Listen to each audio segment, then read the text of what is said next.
So mga tol, magandang balita nga po para sa ating mga Pinoy boxing fans na nag-aabang sa laban ni Mark Magnifico Magsayo dahil sa kakatapos lang po ng laban niya sa Long Beach, California, USA kontra kay Isaac Abilar ng Mexico.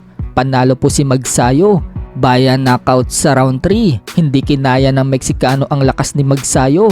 Pinatunayan nga po ni Magsayo ang sinabi niya noong mga nakaraan na mas malakas daw siya ngayon sa timbang ng 130 pounds dahil hindi kinaya ng kontra ang lakas niya.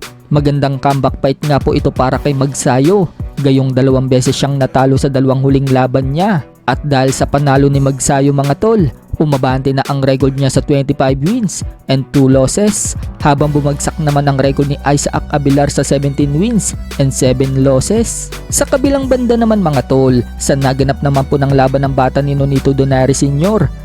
na si Filipino Judy Flores sa bansang Australia kagabi kontra dito kay Andrew Moloney. Bigo nga po niya masungkit ang WBO Global Super Flyweight title. Natalo po ang Pinoy via unanimous decision sa score na 100-90 at 97-93. Maganda naman po ang simula ng Pinoy dahil napilasan ng kilay itong si Moloney. At pagdating ng round 5, nakatama pa ng isang kanan ang Pinoy na nagpaluhod kay Moloney. Pero hindi po binilangan ng referee si Moloney. Nadulas lang umano ito. Delay tactic pa nga ang ginawa ng referee mga tol dahil pinunasan pa nito ang sahig kung saan daw nadulas si Moloney. Doon na nga po bumawi sa mga sumunod na round si Moloney at kumamada na ito ng mga suntok. Pero hindi din basta-basta nagpadaig ang Pinoy. Talagang lumulusot din ang mga solid punches niya, lalo na ang right straight na kumukonekta sa mukha ni Moloney. Hanggang matapos ang round 10, sa huli, binigay ang panalo dito kay Moloney. Kaya si Moloney na po ngayon ang WBO Global Super Flyweight Champion.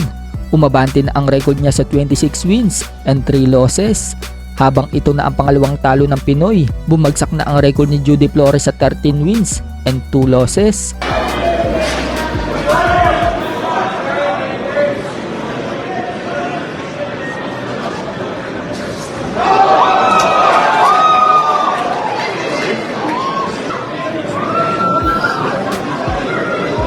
Samantala, kung natalo itong si Judy Flores, panalo naman ng isang Australiano na may dugong Pinoy na lumaban din sa card na yan.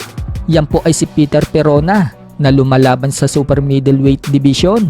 Technical knockout nga po sa round 4 ang kalaban niyang Australianong si Leo Porchin. Seconds na nga lang po bago matapos ang round 4. Tumama ang isang right straight ng Pinoy sa panga ng kalaban. Bagsak ito at hindi na nakabangon.